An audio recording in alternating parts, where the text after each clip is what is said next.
Hey everyone.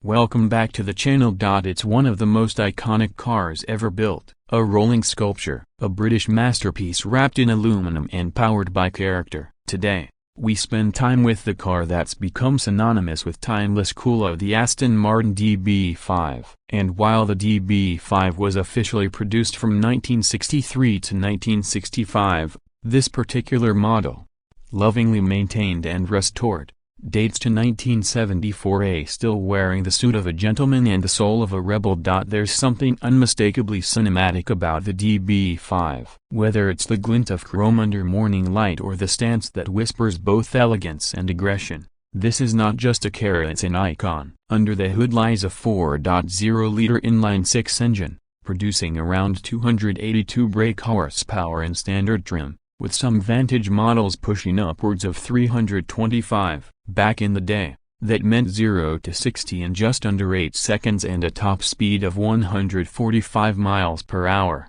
That may not sound staggering today, but remember, this was the early 60s tech pushing through into the 70s. It was revolutionary. Transmission comes via 5-speed ZF manual gearbox, a mechanical, purposeful, and a joy for purists. There's also a 3-speed automatic for those who preferred cruising, but today's example retains its soul through the stick. Just look at this shape, penned by Italian design house Carrozzeria Touring. The DB5's proportions are spot on, a long bonnet, short rear overhang, and flowing lines that create motion even at a standstill. The front end is classic Estona, an elegant grille, covered headlights, and twin hood scoops that hint at power without shouting. Every curve is intentional, every crease elegant, and those 15-inch wire spoke wheels with knockoff hubs, they're not just vintagey, they're art. Around back, you've got modest tail fins, dual exhausts, and a fastback that perfectly tapers down to the chrome bumper. From every angle,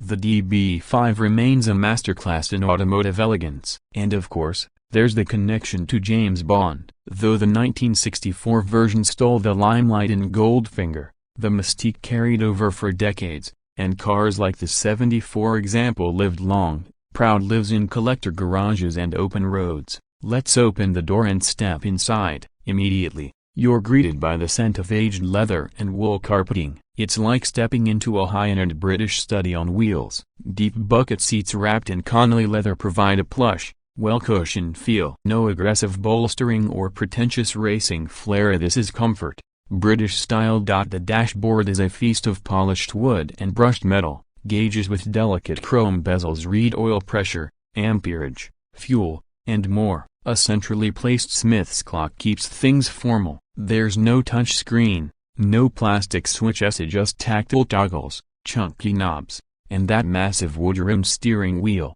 which requires muscle at low speeds but rewards you with feel at higher ones. Everything is mechanical. There's something refreshing about that in a world of electric everything. The gear lever sits tall and slender, with a tight shift pattern that demands attention. Pedals are heavy, requiring a deliberate foot, but they respond with a beautiful analog rhythm. On the road, the DB5 is a reminder of what driving used to be an experience. The suspension is soft enough to glide over imperfections yet planted enough to keep you connected. Sure, there's a bit of body roll, and the brakes don't have modern bite, but that's all part of its charm. This car wasn't built to be a track weapon, it was built for grand touring, long distances, winding roads. Roof down, sunglasses on, engine humming like a cello. The noise, vibration, and harshness, it's not silent. You hear the engine, the wind, even the groan of the clutch. But that's the point. This is not a cocoon, it's a conversation, a story unfolding with every gear change. And despite its 2+2 setup,